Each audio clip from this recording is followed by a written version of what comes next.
It's beer o'clock on Real Ale Craft Beer. Today we're going to be showing you a Torp for the Krups, the sub, or the subcompact of course. And this is Lagunitas Hazy Wonder IPA, based in California in the USA. I imagine this Torp was brewed, or the beer in this Torp was brewed in the UK. Like a contract, like a licensed kind of brew by or for Lagunitas. It's 6% ABV, IPA. I'm going to show you straight away how to fit this Torp. So if you notice, already got my machine, there you go. The green light is on the Krups machine. When I did a little bit of shopping this morning, come back with the shopping, I thought whilst I unpack the shopping, bang the machine on, prep it up, get it ready for a beer.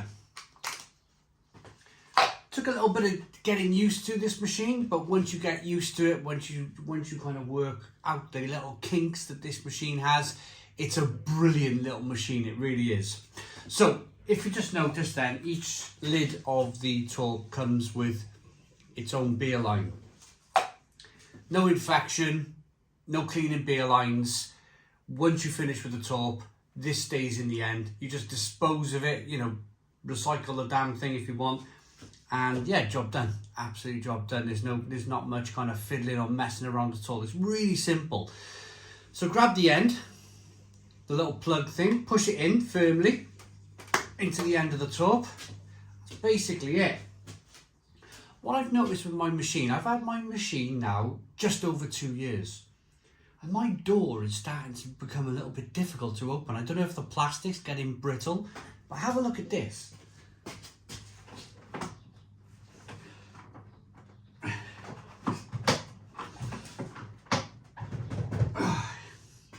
It's a right effort, it really is.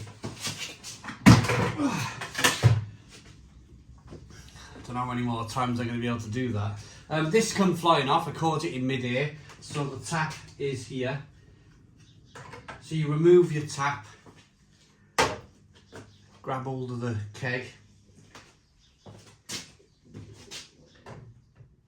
feed the back of the Torp into the machine, give it a little push. That slides in. You connect your tap then by quickly clicking it in position, your beer line, fit your tap then you're closing your door. And after a bit of a wrestle, we're all set to pour a beer. So let me know in the comments, have you had your Krups the sub? Because I mean, the classic, you load the Torps from the front. The flap comes down, load your Torp in like a torpedo if you like. But this, yeah, my door's getting a bit jammy. So yeah, comment in the comments box below. Are you having the same kind of issues that I'm having? Anyway, the Torp is in. I'm going to pour a little bit of beer through now. So I was telling you about the little kinks of this machine. I'll carry on now. So what you're going to want to do is pour a little bit of beer through the line.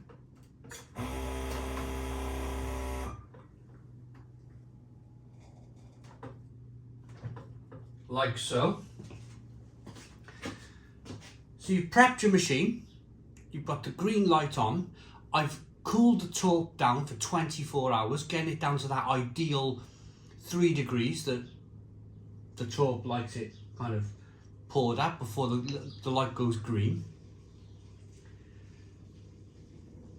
Put it in the fridge. The reason being, there's a cooling system on this machine, but it's not the greatest cooling system on this machine.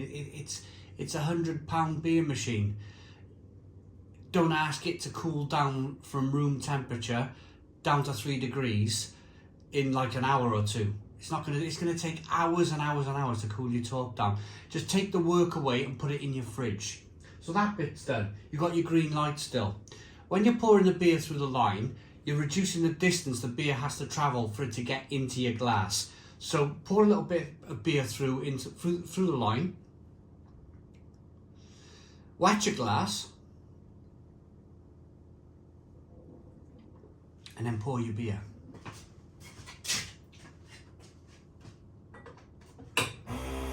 So handle straight down.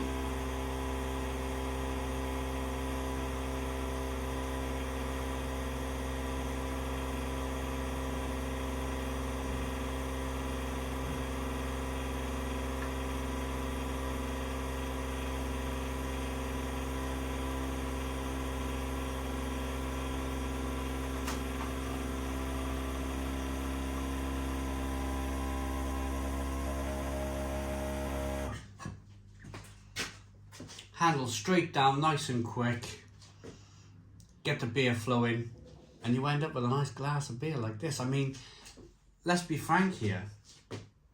If some of you remember some of my early videos of the Krups, I'd have a glass full of foam every time.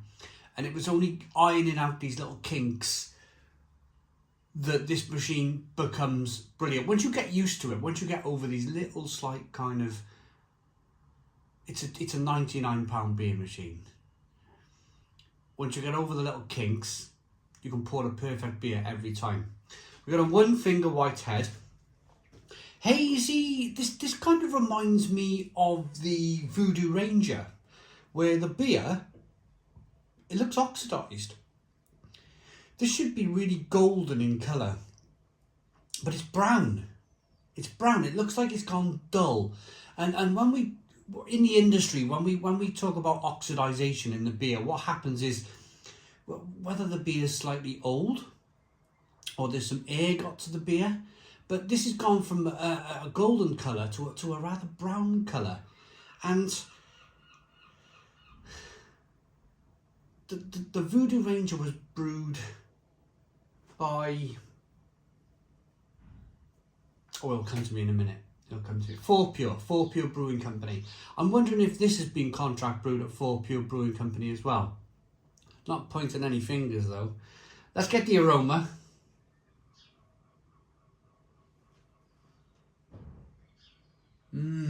Sweet caramel.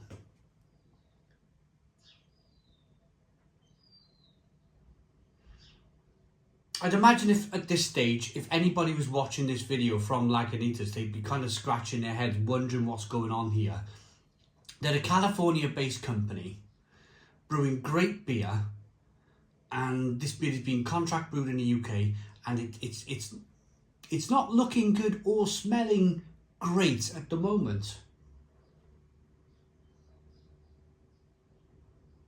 I'm expecting big tropical bursts of flavour. I'm not expecting slightly traditional British sweets, biscuity, toffee flavours coming through. It's exactly what I'm not expecting in this beer.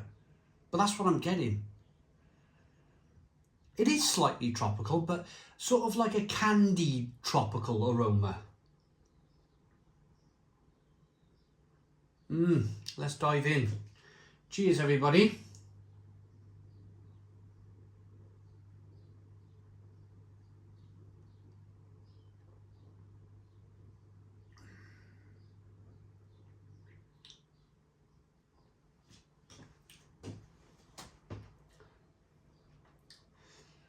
It's not the worst tasting beer in the world. There's no off flavours. I want to start off with that, just making that kind of factor. There's no off flavours in the beer. But it's very sweet. Very, very sweet beer. Almost kind of cloyny sweet.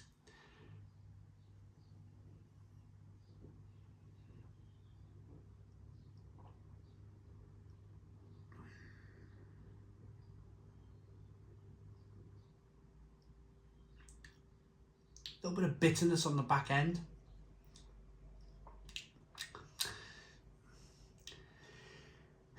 But the body's too thick for me. This is drinking like almost like 6% ABV. It's almost heading like it's really old. It's almost like it's a really old Torp, this one. They've allowed oxygen into it. It's slightly kind of oxidized.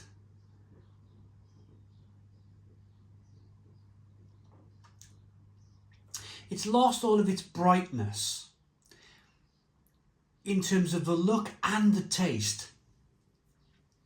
It should be kind of grapefruit, passion fruit, mango, orange peel, fleshy blood orange. You hear it on the channel all of the time. But it's just not happening. It's just not happening with this beer. And I'm rather disappointed. Okay, I'm going to drink it. I'm not going to take the keg out, send it back to Beerwolf. I'm not going to... I just can't be bothered. For a 2 litre Torp of this, maybe Beerwolf will watch this video, maybe Lagunitas will watch this video, or maybe they can sort this problem out in the future. But on a personal level, I'm not going to be sending anybody any emails. I'm not going to be tweeting at Beowulf, and I'm just gonna drink it and just kind of go, okay, maybe the Affligem triple we got down there is going to be a better Torp. You win some in life, you lose some in life. It's not very good. It's not very good. It's a real shame. It's a real shame. I'm just going to have to close my eyes when I drink the rest of this Torp and think, yeah, okay, this is a British strong ale. In my mind, if I tell myself this is a British strong ale, it's drinkable. It's actually rather good for a British strong ale, but as a hazy IPA, not a chance. Not a chance. Rating.